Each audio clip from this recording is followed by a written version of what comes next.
बाजार बाइट्स में एक बार फिर आपका स्वागत है। मैं हूं अंकुर मित्तल और हमारे साथ हैं मार्केट के जाने माने एक्सपर्ट सुनील मिगलानी जी। सुनील जी, आपने इंट्राडे के बारे में हमें काफ़ी जानकारी दी है। पहले आपने बताया इसमें कितने खतरे हैं एक ट्रेडर के लिए, क्या क्या प्रिकॉशन लेनी चाहिए, किस स्टेज पे आके इंट्राडे में एंटर करना चाहिए। सुनील जी, अब हमने सब कर लिया है। अब हम पूरी तरह तैयार हैं इस इंट्राडे के मैदान में कूद पड़ने के लिए। मैंने डिस्करेज किया था एक्चुअली। मैंने डिस्करेज किया था लेकिन आप इनकरेज हो गए हो। तो सुनील जी, अब करना है तो करना है, क्या करें। अच्छा, तो ये बताइए, जब हम युद्ध के इस मैदान में कूद ही पड़े हैं तो इसमें कौन कौन से हथियार हमें चाहिएंगे। Step 1, how to select stocks for intraday. कौन से स्टॉक हम सेलेक्ट करें, क्या हमारा क्राइटेरिया हो जब हम सुबह बैठे स्क्रीन के सामने काम करने के लिए intraday. How to pick stocks. Stock कैसे चुने। देखिए, जैसे आपने कहा कि मैं हमेशा इंट्राडे को डिस्करेज करता हूँ और कोशिश आपकी यही रहनी चाहिए कि आप इंट्राडे में ज़्यादा इन्वॉल्व ना हो। लेकिन जो आदमी इसको सीख चुके हैं या अभी उस प्रोसेस में हैं, उनके लिए स्टॉक सिलेक्शन एक बहुत बड़ा एरिया होता है जो इंट्राडे के लिए आपको चुनना होता है। क्योंकि इंट्राडे के अंदर देखिए, एक सबसे बड़ी जो दिक्कत है वो आपको उसी 5 घंटे के अंदर सौदे को लेकर काटना है वापस जी। तो आपकी स्टॉक सिलेक्शन बहुत ही परफेक्ट होनी चाहिए।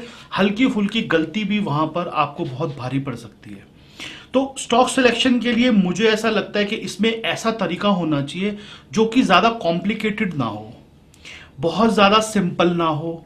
एक ऐसा रास्ता बीच का जो कि मार्केट ही हमें सुझाती है, उसी रास्ते पे चल के मुझे लगता है इंट्राडे में फिर भी कुछ चांसेस हैं कि आप धीरे धीरे उसमें सीख सकते हैं और कुछ ना कुछ मुनाफा भी घर ले जा सकते हैं। कॉम्प्लिकेटेड सिस्टम नहीं होना चाहिए इंट्राडे के अंदर स्टॉक ढूंढने का। अब इंट्राडे के अंदर स्टॉक सिलेक्शन के में जब हम जाते हैं तो सबसे पहले आपको यह देखना है कि पिछले हफ्तों के अंदर कौन से स्टॉक परफॉर्म किए हैं, कौन सा सेक्टर परफॉर्म किया है। कम से कम इतना होमवर्क आपको करना पड़ेगा। जी। इंट्राडे के अंदर जब भी आप काम करने जाते हैं तो एक चीज का ध्यान और रखिए कि इंट्राडे का यह मतलब नहीं होता कि 9:15 जब मार्केट खुलेगी तब मैं सोचूंगा मुझे क्या करना है। यह सबसे बड़ी दिक्कत है एक ट्रेडर के अंदर। वो कहता है मार्केट जब खुलेगी ना तब देखूंगा मैं कि मुझे क्या लेना है। गलत बात है ये। इंट्राडे के लिए अगर आप काम करना चाहते हैं, आपको तैयारी उससे एक दिन पहले करनी पड़ती है। कम से कम एक दिन पहले मार्केट में जो भी क्लोजिंग आया है, जिस भी तरह का सेटअप बना हुआ है चार्ट पे, जो भी चीजें देख रहे हो आप, आपको उसी समय अगले दिन के लिए कुछ ऐसी तैयारी करके रखनी है कि मार्केट अगर आपके हिसाब से काम करे तो आप एक्शन लेने की स्थिति में हो वहां पे। अब तैयारी क्या करनी है उस पर बात करते हैं। सबसे पहले तो आप एक काम कीजिए कि पिछले दिन जो भी ट्रेड हुआ है उस ट्रेड का एक सेटअप पूरा अपने दिमाग में लाइए कि आज पूरा दिन हुआ क्या है मार्केट में और पर्टिकुलर स्टॉक्स के अंदर। मार्केट में मान लेते हैं मार्केट ऊपर गई तो कितनी ऊपर गई, कहां खुली थी, कैसा बिहेवियर रहा है, कैसा काम हुआ उसके अंदर, बिहेवियर क्या था स्टॉक्स का, बिहेवियर क्या था सेक्टर्स का। इन सब चीजों को अपने एक कॉपी पे लिख लीजिए आप, उससे आपको आइडिया लगेगा। एक चीज और बताना चाहता हूं मैं यहां पे कि इंट्राडे कोई अपने आप में इंडिविजुअल दिन नहीं है, कोई आइसोलेटेड दिन नहीं है कि एक दिन मैंने काम कर लिया। इंट्राडे के अंदर जब आप काम कर रहे हो तो आज का दिन पीछे के दिनों से जुड़ा हुआ है। आज का दिन कल और परसों की एक्सटेंशन है। एक्चुअली कल और परसों जो भी इस मार्केट में काम हुआ है किसी भी स्टॉक में, आज उसकी सिर्फ एक्सटेंशन है।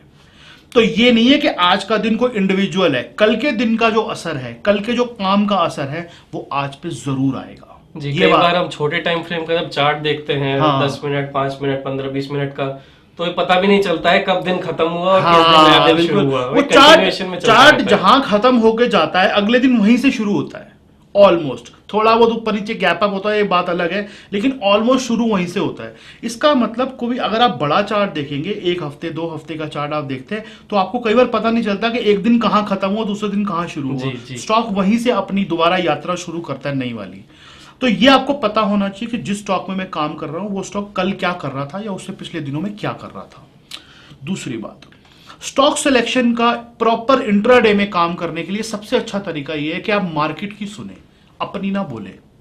मार्केट ने आपको क्या बताया है, मार्केट कल किन सेक्टर के ऊपर किन स्टॉक्स पे दाव लगा के गई थी, किन सेक्टर में किन स्टॉक में चाल आई है। अब वो चाल ऊपर की भी हो सकती है, चाल नीचे की भी हो सकती है। आप या तो स्टॉक को बाय कर सकते हैं या आप स्टॉक को सेल कर सकते हैं, लेकिन आपको पता होना चाहिए कौन सी तरफ की चाल है ये।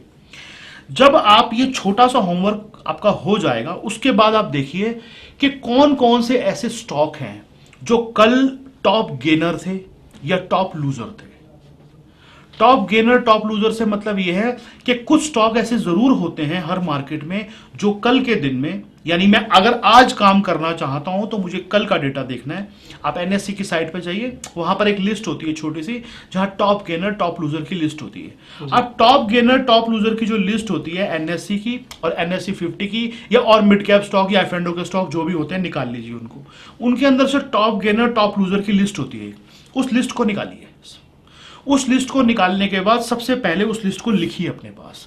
उसमें 20 25 30 स्टॉक होंगे, मेरे ख्याल से 40 स्टॉक होंगे। उन 20 25 30 स्टॉक को लिखिए, उनके चार्ट खोल के देखिए। क्या होता है, कई बार आप देखते हैं कि कोई चाल किसी भी दिन जब शुरू होती है, अगर वो चाल शुरू होने का सबसे पहला दिन है तो वो चाल एक दिन में कभी भी खत्म नहीं होती है। हम अक्सर ये देखते हैं कि कोई भी स्टॉक अगर ऊपर जाना शुरू हुआ है तो वो कम से कम 2 या 3 दिन ऊपर जाता है। कोई स्टॉक नीचे आना शुरू हुआ है तो कम से कम 2 या 3 दिन नीचे जाता है। तो आप उस 20-25 स्टॉक की लिस्ट में से जो ऊपर जाने वाले स्टॉक हैं, जो कल ऊपर गए थे और जो कल नीचे गए थे, उनमें से ये देखिए चार्ट खोल के कि क्या ये इनका पहला दिन था। उस 20-25 स्टॉक में से कोई ना कोई 2 या 3 4 आपको स्टॉक ऐसे जरूर मिल जाएंगे जो पहला दिन होगा जब वो ऊपर गए होंगे ज्यादा। टॉप गेनर की लिस्ट में आने का मतलब है कि वो ज्यादा ऊपर गए हैं, मार्केट से ज्यादा, बाकी स्टॉक से, अपने साथियों से ज्यादा ऊपर गए हैं वो, या ज्यादा नीचे आए हैं वो। अगर वो उनका पहला दिन है ऊपर जाने का तो इसके बहुत ज्यादा चांसेस है कि अगले आने वाले 2-3 दिन में वो और ऊपर जाएंगे।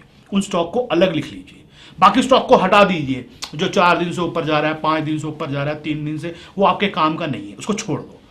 क्योंकि आपको सिर्फ इंट्राडे में काम करना है। इंट्राडे में काम करना है, उस स्टॉक को उठाइए जिसने कल अपनी चाल की शुरुआत की है, वो स्टॉक आपके काम का है, उस स्टॉक को अलग लिखिए। ऐसे जब आप लिख लेंगे आपके पास 4-5 स्टॉक हो जाएंगे। 2-3 स्टॉक होंगे नीचे जाने वाले, 2-3-4 स्टॉक होंगे ऊपर जाने वाले। अगले दिन मार्केट जब खुलती है 9:15 बजे, आपको 9:15 बजे बिल्कुल भी सौदा नहीं डालना है। सबसे पहला डिसिप्लिन तो ये बना लीजिए अपना। ये पूरी तैयारी कर ली हमने, फिर भी सुबह होते ही सौदा नहीं डालना है। बिल्कुल नहीं डालना। आपको सौदा डालना है कुछ मूवमेंट देखने के बाद। आपने जो स्टॉक निकाला है ऊपर जाने वाला, कि आपको लग रहा है कल ये पहले दिन ऊपर गया था, अब ये और ऊपर जा सकता है, तो वो स्टॉक जब तक आपको ये दिखा ना दे कि वाकई में वो कल की जो उसकी चाल थी उसको आगे बढ़ा रहा है, तब तक आपको उसमें एंट्री नहीं करनी। तो मेरा मानना यह है कि आपको पहले आधे से पौने घंटे का एवरेज ट्रेडेड प्राइस है, एटीपी जिसको हम बोलते हैं, आप देखते हैं आपकी स्क्रीन पे आती है एटीपी, एवरेज ट्रेडेड प्राइस पहले आधे से पौने घंटे का जो है, अगर वो स्टॉक उसके ऊपर काम कर रहा है तो आपको उसको बाय करना है। अगर वो स्टॉक उसके नीचे काम कर रहा है तो आपको उसको सेल करना है। अब आपके पास 2 लिस्टें हैं, एक बाय की लिस्ट है, एक सेल की लिस्ट है। 3-4 स्टॉक बाय में है, 2-3 स्टॉक सेल में है। आप ये देखिए कि बाय वाला स्टॉक जो आपकी लिस्ट में है, वो स्टॉक अगर अपनी एटीपी के ऊपर है, एवरेज ट्रेडेड प्राइस कहते हैं इसको, अगर वो एटीपी के ऊपर काम कर रहा है पहले आधे पौने घंटे में, तो वो स्टॉक आपके काम का है, उसको पकड़ लीजिए। और जो स्टॉक आपकी सेल वाली लिस्ट में है, यानी कि आप बेचना चाहते हो स्टॉक को, कल वो गिरा था ज्यादा और उसका पहला दिन था वो, उस स्टॉक को आप देखिए, वॉच कीजिए पहले आधे से पौने घंटे में, मतलब 9:15 तक मोटा मोटी, अगर उस समय तक वो स्टॉक अपनी एटीपी के नीचे काम कर रहा है तो आपको वहां उसको सेल कर सकते हो। वो अच्छा बकरा है एक्चुअली आपको काटने के लिए। और स्टॉप लॉस लगाना है आपको जरूर। वो स्टॉप लॉस आपके डिसिप्लिन पे काम करेगा। जो भी जिस भी सेटअप के ऊपर आप काम करते हो, आपको अपने हिसाब से देखना है कि मैं कितना लॉस दे सकता हूं, कौन सा एरिया है जो नहीं कटना चाहिए, आप स्टॉप लॉस उसके हिसाब से लगा सकते हो। और स्टॉप लॉस का डिसीजन जो है, आपको लास्ट डे की कोई ना कोई एरिया ऐसा होगा जो उसकी सपोर्ट बन रही होगी, वहां पर आपको लगाना है। आपको लास्ट डे का जो चार्ट है वो देखना है, उस चार्ट पे कोई ना कोई ऐसी जगह होगी जहां पे उसने सपोर्ट लिया होगा, वो सपोर्ट एरिया आपका स्टॉप लॉस है। आप देखिए कि अगर वो स्टॉप लॉस लेने पे आपका रिस्क रिवॉर्ड रेशियो फेवरेबल हो रहा है, आपको लग रहा है कि हाँ स्टॉप लॉस छोटा है और टारगेट बड़ा है, तो आप उस स्टॉक को लीजिए। अगर आपको लग रहा है कि स्टॉप लॉस बहुत बड़ा है तो उसको हटा दीजिए। देखिए एक बात हमेशा याद रखिए, इंट्राडे के अंदर कोई आपको 50% मिलने वाला है नहीं, आपको 2-4-5% चाहिए, वो 1-2 स्टॉक में आ जाता है।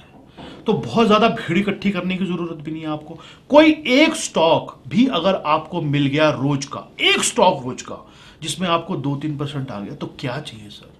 बैंक में 7% साल का देता है, वो 8%। आपको 2% भी अगर मिल गया तो क्या चाहिए आपको? अभी लालच करते रहोगे तो सभी कुछ मैं खा लूं तो ऐसा कुछ नहीं होता। लोग हमारे पास आते कहते सर हमें 100% का प्रॉफिट चाहिए। कोई डकैती थोड़ी पड़ रही है यहाँ पे 100% का प्रॉफिट चाहिए। आप बात जो करेंगे वो जस्टिफाई भी तो होनी चाहिए ना।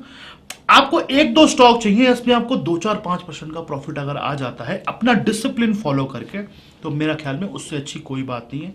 3 स्टेप बताए मैंने आपको, दोबारा रिपीट कर देता हूं। फर्स्ट, मार्केट की ओवरऑल चाल देखिए क्या चल रही है। दूसरा step, top gainer top loser की लिस्ट जो होती है एनएससी की साइट पे आती है, उनको नोट डाउन करिए। उनमें से वो स्टॉक अलग छांटिए जिनका वो पहला दिन था ऊपर या नीचे जाने का। वो पहला दिन वाले स्टॉक को अलग कर लीजिए, उनको अपनी स्क्रीन पे लगाइए। उनको स्क्रीन पे लगाने के बाद जो स्टॉक आधे से पौने घंटे के अंदर अपनी एटीपी के ऊपर या नीचे काम कर रहा हो, उसके हिसाब से उसे बाय या सेल कर दीजिए विद स्टॉप लॉस।